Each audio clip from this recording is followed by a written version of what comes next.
শিক্ষার্থীদের দখলে চলে যায় এবং এখানে কড়া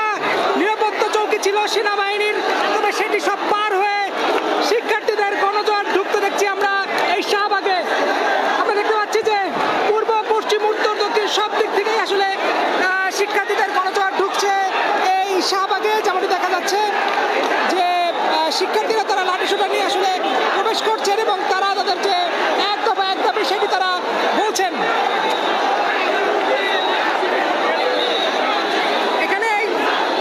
এখানেই কিছুক্ষণ আগে সেনাবাহিনী তারা অবস্থান নেন এবং সকাল থেকে আসলে যেহেতু 134 ধারা জারি ছিল, যার কারণে সেনাবাহিনী তারা আসলে বলছিলেন যে শিক্ষার্থীদের যাতে করে তারা চলে যায় এবং তারা তাদের বাসায় চলে যায় এবং সকাল থেকে মাইকিং করে তারা। তবে এখানে আমরা দেখতে পাই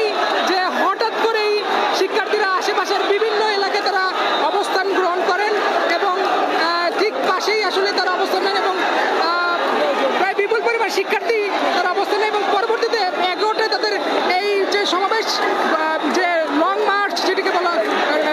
টু ঢাকা, এটি তারা তাদের যে কর্মসূচি সেটি তারা শুরু করতে চাইলেও ঠিক 1টার দিকে হঠাৎ করেই শিক্ষার্থীরা তারা এই শাহবাগে ঢোকার চেষ্টা করে এবং পরবর্তীতে সেনাবাহিনী যে ব্যারিকেড, সে ব্যারিকেড ভেঙে তারা এই শাহবাগে তারা ঢুকে যায় এবং আমরা দেখতে পাচ্ছি যে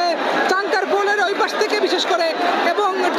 এবং সায়েন্স ল্যাবের ওই পাশ থেকে, আবার এই পাশে দেখতে পাচ্ছি যে বাংলা বোর্ডের ওই পাশ থেকে বিপুল পরিমাণ শিক্ষার্থী তারা এই শাহবাগে তারা ঢুকছেন এবং জড়ো হচ্ছেন। এবং আমরা যেমনটি দেখতে পাচ্ছি যে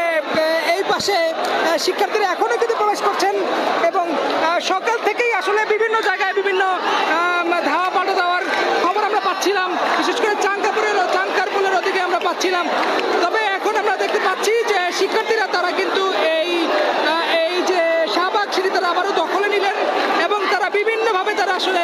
তারা স্লোগান দিচ্ছেন।